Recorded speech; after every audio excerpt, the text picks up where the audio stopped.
Good morning. I'm sorry I can't join you today because I truly appreciate the invitation from the Great Lakes Commission and wish my schedule in Congress would allow me to join you in person. But nevertheless, I'm honored by the opportunity to spend a few moments talking about the incredible national treasure of the Great Lakes.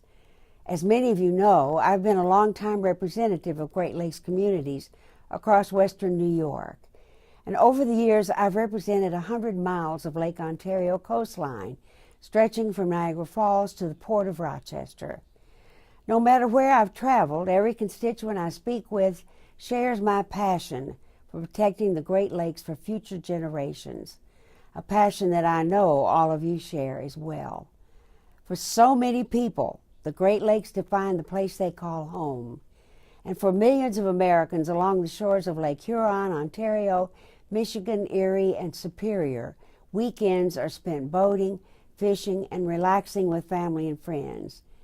Meanwhile, the work week is defined by the shipping and exporting that supports millions of jobs and puts food on the tables of American families. Despite the unique and irreplaceable value of the Great Lakes, the future from the lakes is far from assured. From the record low water levels to toxic areas of concern, and the threat of Asian carp and other invasive species, there are tremendous challenges that must be addressed if we are to protect the lakes for future generations. As we all know, perhaps the greatest danger to the future of the Great Lakes is the growing threat of Asian carp. The U.S. spends billions of dollars every year trying to contain and eradicate invasive species. The Aquatic Nuisance Species Task Force estimates that recent introductions of 15 invasive species to the United States could cost taxpayers as much as $134 billion by 2050. And as the carp have moved northward to the doorstep of Lake Michigan, I've made it a priority in Congress to ensure that the federal government does everything it can do to prevent their spread into the lakes. Last April, I was pleased to join my Republican colleague from Michigan, Congressman Dave Camp, and introduce the Stop Invasive Species Act. The legislation was included in the final Surface Transportation Agreement last summer, and it requires the Army Corps of Engineers to expedite the GLMRS study and finally present Congress with a plan to permanently restore the natural divide between the lakes and the Mississippi River. There are so many lessons we can learn from the introduction of the Asian carp in the United States. We have to strengthen our laws so the federal government has the tools it needs to identify and to prevent the next invasive species before it ever reaches our shores. Specifically, Congress must update the Lacey Act, a 111-year-old law that is ineffective and certainly out of date. Under the Lacey Act, the U.S. Fish and Wildlife Service faces hurdle after hurdle when taking action against a species like Asian carp. In fact, under the Lacey Act, it takes the agency an average of 4 years to officially list a species as injurious, a designation that allows a strong response to stop the spread of a species before it's too late. And 4 years is far too slow a response for an ecological threat that is increasing by the day. This type of designation should be made much sooner so that stronger action can be taken before a species invades our ecosystem, instead of after the fact. And to solve this growing problem, earlier today, I introduced the Invasive Fish and Wildlife Prevention Act of 2013.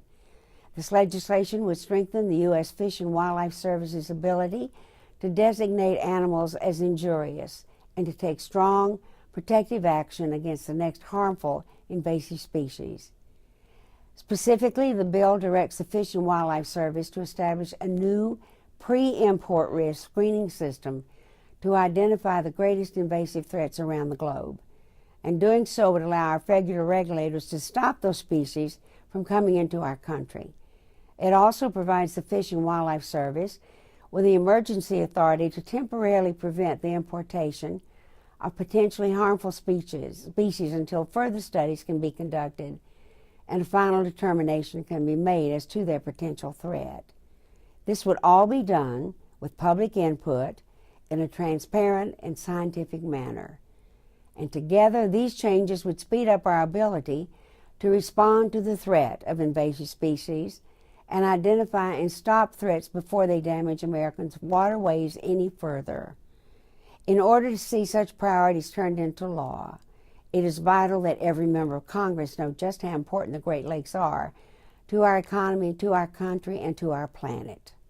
We are fortunate that when it comes to protecting the Great Lakes, there is a bipartisan team of legislators that fight hard for the intelligent federal policies to protect the lakes for generations to come.